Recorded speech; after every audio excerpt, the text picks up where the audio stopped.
Oke.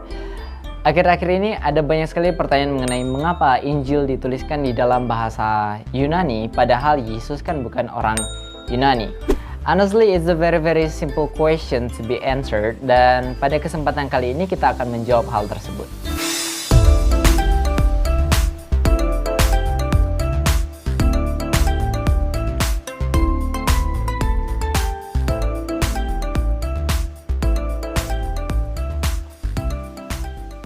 Assalamualaikum Assalamualaikum warahmatullahi wabarakatuh. Halo, kenalin aku Enrico Torolaki. Aku seorang YouTuber apologet Kristen yang siap untuk membela iman Kristen. Nah, pada kesempatan kali ini kita akan membahas mengenai pertanyaan kenapa Injil itu dituliskan di dalam bahasa Yunani padahal Yesus itu sama sekali bukan orang Yunani. Sebelum kita lanjut, sebenarnya aku ingin highlight perbedaan cara pandang dari umat Islam dan juga umat Kristen mengenai Injil itu sendiri. Islam memandang bahwa Injil adalah kitab Allah yang diturunkan dari Allah kepada nabinya, yaitu Isa alaihi salam. Contohnya kita bisa baca di dalam surah Ali Imran ayatnya yang ketiga. Dikatakan, Nazala alaikal kitaba bil haqqi. Dia menurunkan kitab Al-Quran kepada Muhammad yang mengandung kebenaran. Kemudian musaddiqal lima baina yadaihi, membenarkan kitab-kitab sebelumnya. Dan kemudian perlu diperhatikan di sini kata Al-Quran, wa anzala taurata wal injil, dan menurunkan Taurat dan Injil. Artinya di dalam Al-Quran sendiri, di dalam Islam, Taurat dan Injil itu diturunkan dari Allah. Di mana hal tersebut adalah hal yang asing, guys. Hal yang asing di dalam kekristenan. Injil bagi orang Kristen itu seperti kata aslinya Evangelion, yang lebih merujuk kepada al-khabar thayyib atau kabar baik. Itu merujuk tentang peristiwa Yesus Kristus sebagai kalimatullah datang ke bumi untuk menyelamatkan manusia dari dosa.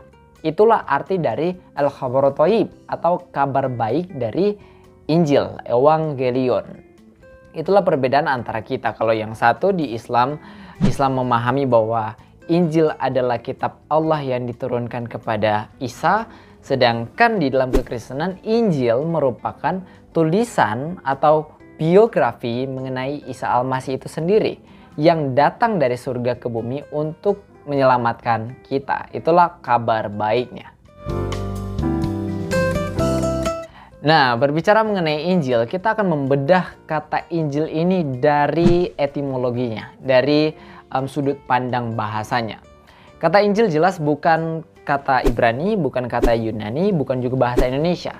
Itu adalah kata bahasa Arab. Nah, di dalam bukunya Arthur Jeffrey, The Foreign Vocabulary of the Quran, atau dalam bahasa Arabnya Al-Kalimatul A'jamiyah fil Quranul Karim, atau kosakata bahasa asing Al-Quran, dijelaskan bahwa kata Injil itu adalah kosakata bahasa asing yang diserap ke dalam bahasa Arab.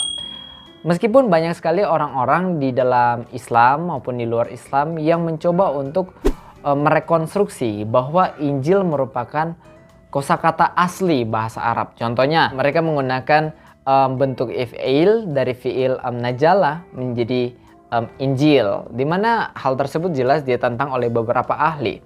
Karena kata Injil itu merupakan serapan dari bahasa Aram, bahasa Aramaik, yaitu Engilion. Nah, kata Engilion ini sendiri merupakan serapan dari Evangelion. Engilion, coba perhatikan ya teman-teman.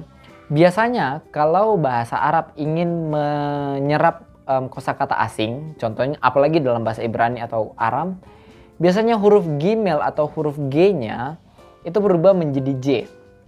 Contohnya, Mesiha Dagala, Antikristus, jadi Masihu Dajjal.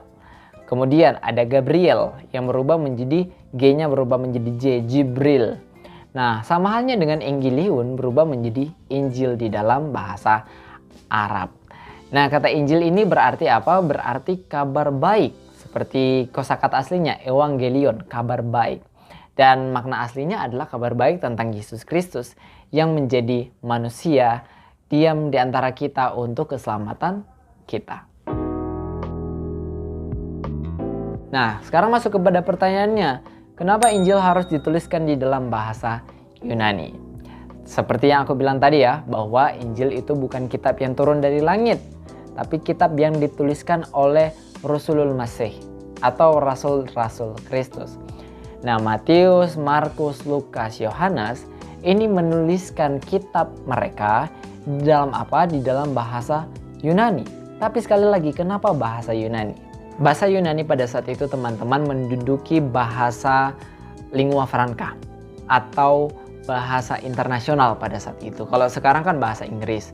Dulu itu bahasa Yunani menduduki sebagai bahasa internasional. Nah, berhubung orang Kristen pada saat itu sudah menyebar luas di luar Israel, bahkan ada orang-orang Yahudi yang di luar Israel yang menggunakan bahasa Yunani sebagai bahasa percakapan mereka. Karena kekristenan sudah menyebar luas, akhirnya rasul-rasul Kristus ini menuliskan di dalam bahasa Yunani. Supaya apa? Supaya bisa menjangkau mereka yang tidak berbahasa Aram, tidak berbahasa Ibrani. Karena kabar baik atau al-khabar thaib yang tadi, kabar tentang Yesus yang menjadi manusia, Allah yang menjadi manusia, ini perlu disampaikan bukan cuma untuk orang Ibrani, bukan cuma untuk orang Aramaik, tetapi untuk segala bangsa. Ingat kata Yesus, jadikanlah semua bangsa muridku. Artinya mulai dari orang-orang yang di luar Israel, orang-orang yang di Korintus, orang-orang yang ada di Efesus yang tidak berbahasa Ibrani, itu akhirnya bisa untuk memahami tentang kabar baik dari Yesus Kristus itu sendiri. Itulah alasan kenapa Injil dituliskan di dalam bahasa Yunani, supaya bisa menjangkau banyak orang. Nah, demikian penjelasanku, aku harap jelas dan dapat memberkati teman-teman. Shalom alaikum Beshem Yesua Masih. Assalamualaikum warahmatullahi wabarakatuh. Salam sopan santuy. Dadah.